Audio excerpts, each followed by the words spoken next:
Estamos de volta com o Ver Mais e agora vamos falar das queimadas no Brasil.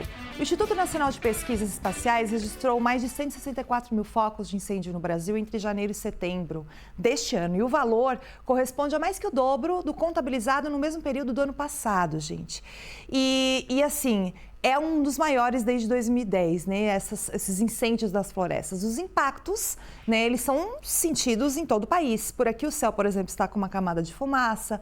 Ontem, por exemplo, Criciúma liderou o ranking da pior qualidade do ar entre as principais cidades catarinenses. E eu tenho o prazer de receber no estúdio o Major Vinícius Moura Marcolin, ele que é gestor de segurança, né, de incêndio do 4º Batalhão do Corpo de Bombeiros, né, de Santa Catarina, que fica aqui em Criciúma. Boa tarde, Major, seja bem-vindo. Boa tarde, obrigado. É um prazer a gente estar aqui no teu programa, né, trazendo um pouco dessa atividade que a gente tem muita afinidade, que é o incêndio florestal. Sim, pois é, incêndio florestal. A gente está falando aí em focos de incêndio, alguns até não são em floresta, mas a maioria a gente vê, né, Amazônia, região do Pantanal também, outros pontos do interior de São Paulo.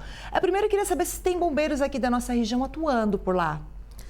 Nós temos, né, uma equipe formada por bombeiros de Santa Catarina que está atuando no Pantanal. Eles estão retornando hoje, né? Tá. Já devem estar chegando. E essa equipe ela é composta tanto de bombeiros aqui na nossa região, do 4º Batalhão, como também dos outros batalhões do estado, né? Sim. Semana que vem estamos enviando uma nova equipe para compor juntamente com a equipe do Mato Grosso, né? Primeiramente eles vão ao destino que é Cuiabá e de lá eles tomam as orientações, né, as coordenadas, seguindo o comando de lá. Agora, Major, é muito difícil o combate a incêndio florestal? Na verdade, o incêndio florestal ele possui graus, né? Então a gente na doutrina, né, como a gente comenta, ele pode ser um incêndio subterrâneo, que acontece muito na região de Araranguá, incêndios em turfas, né, que é um incêndio com alto poder calorífico e ele causa alguns riscos, né, porque aquele material ele é consumido abaixo do solo e vai formando alguns bolsões que ficam incandescentes, né. Temos o incêndio superficial, que é um incêndio mais rotineiro que nós atuamos, que é quando ele pega fogo naquele arbusto, né, naquela graminha no local. E temos um incêndio que é muito mais complexo, que se chama ou um incêndio total ou um incêndio em copa, que é quando a árvore toda ela toma fogo, né? Ela vira uma bola de fogo. A complexidade dele, né, é que hoje num incêndio residencial ou num incêndio confinado, como é falado, a temperatura ela pode chegar assim a uns 600, 700 graus. Num incêndio florestal total, as temperaturas vão a 1.600 graus, né? Algumas doutrinas falam até 1.800 graus. Então, é muito difícil realizar um combate direto naquele local, ou seja, colocar água ou algum outro meio extintor naquele local. Então, existem técnicas de contenção de aceiro para tentar postergar, né, esse avanço do incêndio e realizar o combate. No caso, vocês combatem o fogo com fogo. Isso é uma outra técnica, né? Que é o fogo contra fogo, que aí ele consiste o quê? Em fazer algumas linhas, né? E vir controlando esse fogo, criando aí um aceiro, né? Porque para o fogo ele existir, ele precisa de um material combustível para ele se propagar ali, né? Naquele meio. E retirando esse material combustível, o fogo ele não consegue avançar. Agora, você já tinha visto alguma situação, o seu responsável por esse setor aqui no nosso 4º Batalhão tem muito conhecimento, né? Inclusive, você estava me contando que nós temos experiência fora do Brasil, os nossos bombeiros aqui no Canadá, ajudando em outros combates, né? Você já tinha visto uma situação assim parecida como essa? Já. Já? Nós temos, né, nós fazemos parte há bastante tempo, né, dessa atividade junto à instituição, né, que é um trabalho desenvolvido ao longo dos anos, né, pelo nosso subcomandante-geral hoje, o Coronel Jefferson. Hoje quem está à frente é o Tenente-Coronel Zevírio, que é o presidente da coordenadoria, e nós viemos desenvolvendo isso ao longo do tempo, né. Então hoje a nossa ideia principalmente é atuar forte também no campo operacional, capacitando nossos bombeiros, fazendo isso, mas também buscar junto a universidades. Nós temos um contato muito estreito com a UDESC, com o CAV, para também criar literatura, né, e também fazer esse conhecimento técnico, né, que é preciso. E se expandir isso aí pelo Brasil afora, isso, né? Nós temos casos que nossos bombeiros já foram para a Amazônia, para o Pantanal algumas vezes, para o Canadá. né? Essa do Canadá também foi para ajudar em combate a incêndio florestal? Sim. Todas essas operações que eu falei foram especificamente em incêndio florestal, né? Fora que também a instituição ela possui as nossas forças-tarefa, que são capacitadas e especializadas, né? Em alguns tipos de atividade, que são atividades consideradas mais complexas, né? E o incêndio florestal, ele está junto dessas atividades, né? Então, nós temos uma equipe muito bem estruturada e muito bem capacitada em todo o estado de Santa Catarina. Sim, isso é muito importante, né?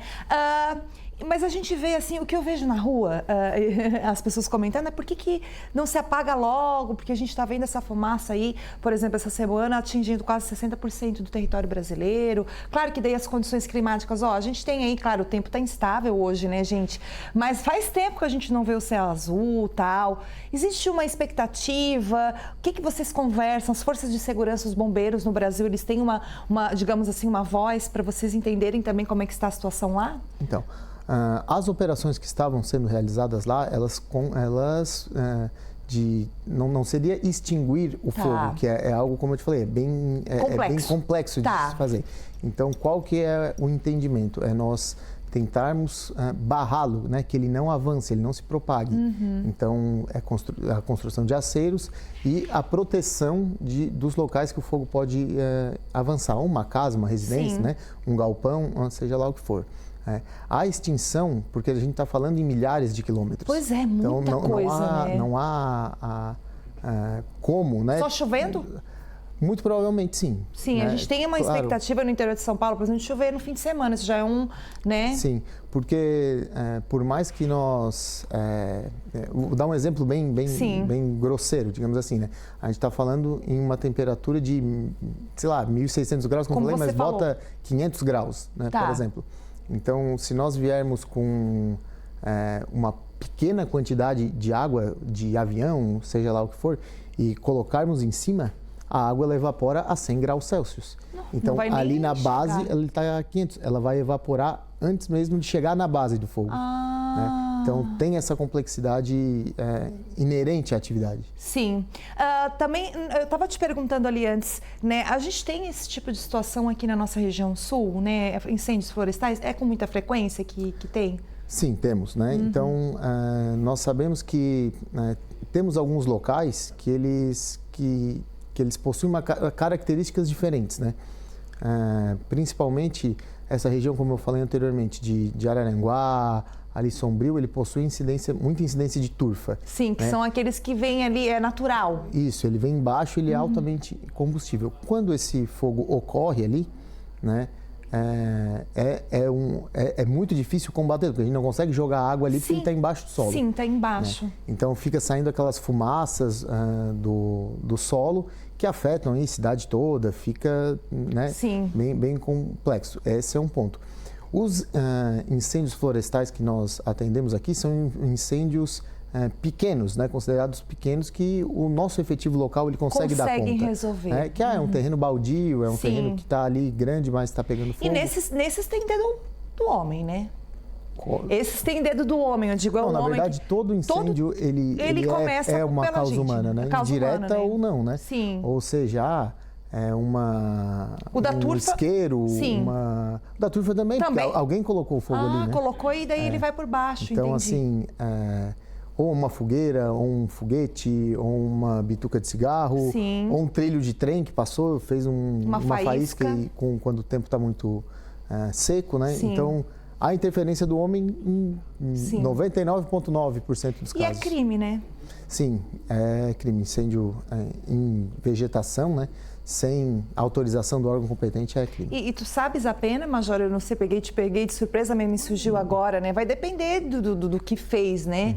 Mas, assim, as pessoas têm sido punidas, vocês, aqui na nossa região, vocês acompanham isso? É muito difícil pegar no ato, né? Pois é. Então, é muito complicado. Nós acionamos a Polícia Militar Ambiental, em alguns casos que há indícios, né? mas a grande maioria é muito, né, complexo também fazer essa verificação, esse flagrante, sim, no caso. Sim, eu fiquei muito contente em saber que nós temos aí um gestor de segurança, né, que é capacitado, que estuda, que temos aí, né, todo o conhecimento, inclusive sendo difundido de forma internacional, né, o Major Vinícius Moura Marcolin, que esteve aqui conosco para falar um pouquinho sobre isso, porque eu vejo as pessoas perguntando, tá, mas por quê? Por que que não joga uma aguinha lá e apaga? A gente viu a imagem nas redes sociais de um senhorzinho apagando com mangueira. Não é assim, gente, é muito mais complexo. Mas foi muito bom, muito boas as suas explicações. Obrigada. Bom trabalho e conte conosco. Obrigado, igualmente. Precisando, estamos sempre à disposição. Ah, com certeza, né? Muito bom, né? A gente ter uma boa entrevista com alguém que entende, né, pessoal? Né? Muito legal.